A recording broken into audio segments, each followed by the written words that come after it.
que vous pourriez m'expliquer pourquoi l'activité physique, en quoi l'activité physique serait le meilleur remède contre la fatigue?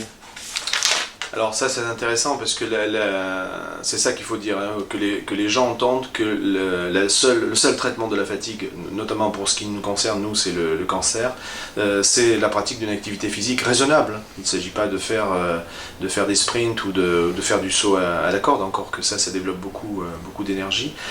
C'est parce que ça permet, ça casse le cercle vicieux qui, quand on est fatigué, on reste alité ou on reste chez soi, on est sédentaire, donc on ne marche plus. Si on ne marche plus, il y a une fonte musculaire.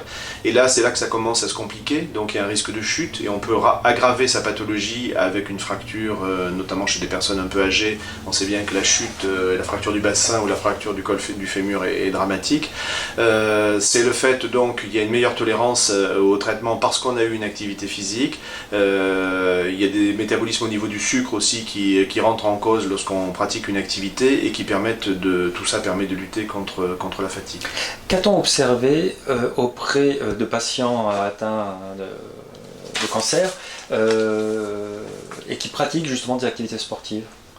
Sur le cancer du sein, notamment sur le cancer du côlon. Alors, c'est des cancers qui ont été le plus étudiés. Il y a eu des méta-analyses, donc des analyses, des études regroupant plusieurs autres études, de façon à ce que ça ne soit pas un cas d'espèce qui soit mis en exergue.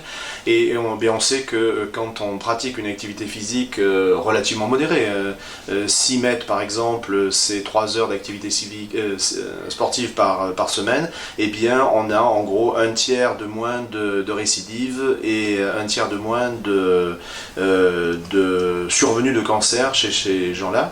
Pour ce qui est du cancer du côlon, il faut avoir une activité un peu plus soutenue, aller un peu plus vite à pied, faire du vélo de manière un peu plus intensive pour monter à 7, 8, 9 mètres par...